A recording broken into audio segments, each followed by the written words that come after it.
Let's get specifically to populism then. What was the original definition? What does it really mean? And then bringing it contemporarily, what does it mean to you today? Yeah, so the populists were the last great third party. It was a left-wing uprising, mainly farmers, places like Kansas, Nebraska, the Dakotas, but also in the South, in Texas. And they reached out to industrial workers in the Midwestern states, or they tried to. They weren't as successful at that.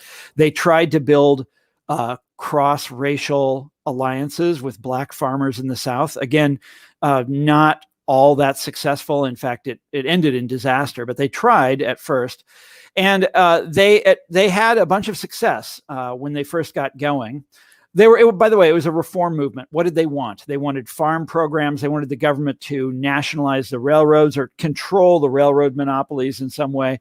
They wanted to take the U.S. off the gold standard, which was really harmful for farmers and anybody who borrowed money. They wanted the government to do something about the power of the Wall Street banks, and they wanted to get rid of political corruption. So the power of lobbyists, the power, state legislatures used to choose members of the U.S. Senate. They wanted to do away with that. They wanted votes for women. It was a left-wing group, and they had a brief moment in the sun. About 5 years, they were growing and growing. It looked like they were on their way to national power. And then the Democratic Party took this swerve to the left and nominated William Jennings Bryan, who was similar to the populists in all sorts of ways. He talked like them. He shared some of their issues.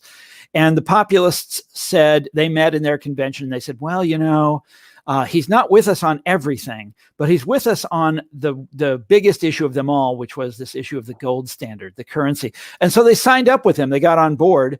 They endorsed the Democratic candidate, and they thought it was their great moment. They were going to go to triumph, and they were going to get seats in the cabinet in Washington or whatever it was. And instead, they were absolutely and completely crushed by the Republican, noise machine. The Republicans raised and spent probably the most money that has ever been spent in a presidential campaign, if you measure it as a percentage of GDP. I mean, easily the most, even more than we spend nowadays. And it was all lopsided. Wow. Bryan had nothing. He had zero. His campaign consisted of he himself traveling around the country and giving speeches. And the Republicans outspent him 20 or 30 to 1. And we don't really know because they didn't have to report. There was no rules about that sort of thing at the time. But the Republicans conceived of it as a class war.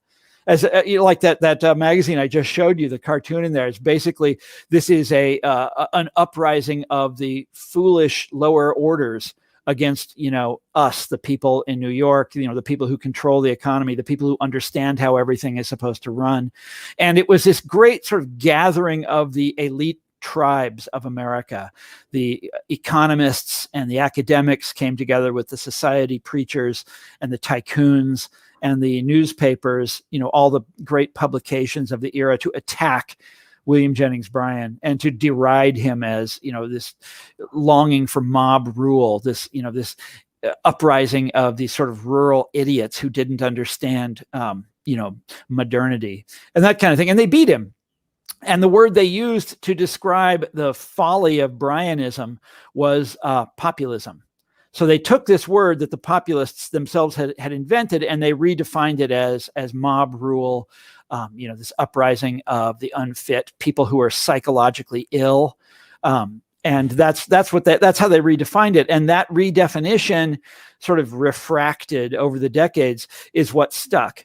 And that's when people use the term now, like you see it in the New York Times or the Washington Post all the time. That's the definition that they're using.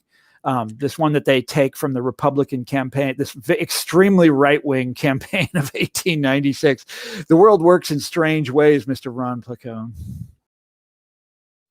Get your news on with Ron. Don't you want to know what's going on? We're getting our news on today. Get your news on with Ron. Don't you want to know what's going on? We're getting our news on today. You can tweet me an article at Ron Placone. We'll go through it together and make it our own. going